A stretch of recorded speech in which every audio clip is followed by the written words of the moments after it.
a project in post-harvest a little bit, but not as much as the orchard management. So this platform here is the Green Atlas Cartographer. Green Atlas is an Australian company based in Sydney, and they developed this prototype a few years ago, and then they decided to go commercially. So it's three of them: James Underwood, Steve Shading, and Peter Morton. And now I think they employed someone else as well. But the idea was to have a platform that could detect different features in orchards. So they started with apples, and they started detecting things like flowers. So the platform is what you see on the back here. You can come closer. You can actually mount it on any type of vehicle. We have it on an electric vehicle. You don't have to, you can mount it on anything.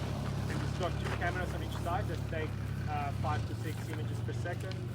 And then it's got a LiDAR here that reconstructs the shape of the canopy. So we use the machine vision cameras to take pictures of the canopies to identify any feature you would like to identify that you would be able to see by naked eye. For example, a flower, a bud, fruit. The buds are a bit like, because they're so small, we're still developing that kind of model with Green Atlas, but things like flowers, flower clusters, fruitlets or fruit are really easily identified, and particularly in 2D canopies where you can actually see the whole depth of the canopy. We have seen in apples, pears, stone fruit, we have seen accuracy higher than 95%. In 3D large traditional canopies, the accuracy is around 90%. So we are using this as a tool for research, but it's also viable for growers. In Victoria, we have Nick Finger with Fruit Help as a consultancy for this service. So he's got one of these platforms and he provides this service to different growers.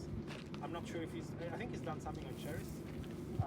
So they also did some work on cherries, these guys, and developed the initial algorithms, but we haven't validated independently the technology as we did for apples, pears, and stone fruit. In apples, pears, and stone fruit, we had projects for about 3 years where we intensively validated this technology, and that's how the 90 and 95% accuracy numbers come from the 3 years of research we have done. So that's important because it's not just a company coming to you and saying we can do anything with this platform. It's actually validated through a separate independent approach. And what we do with the LiDAR, as I said before, we reconstruct the shape of the canopy. So we try to identify macro features, for example, canopy height, canopy width, canopy area, leaf area, and then we link them to the fruit number counts or flower number counts and so on, so that we can have that kind of relationship within the canopy that can be rootstock dependent or training system dependent. And so this helps us understand the training system's effect, all the correlations within the orchard, and we try to apply those relationships to new blocks and to predict the crop load, for example, of a new block. Also, like the key, they call it Cartographer because this platform is all the data is referenced. So you will have points, a map with points, with a heat map, so different colors that will show you the variability of the block, and then also you can calibrate it so that you can get absolute numbers of crop load, for example. So you get the visual aspect of it, plus in addition the relationship. So understand, for example, how many fruit per leaf area you need to bear on the tree. In addition to the experiments we have done, we're also testing canopy temperature sensors. So we use those for canopy temperature. You probably know that canopy temperature is correlated with water stress.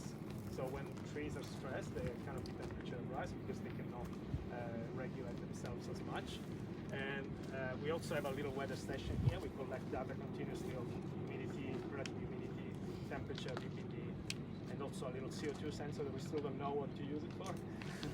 But yeah, we have data of CO2 in the orchard. We've seen some variability, which is really interesting, but we don't have a research idea yet to use the data for. So as I said, we had this platform for 4 years. It's great for research, but yeah, we think it's valuable for growers as well.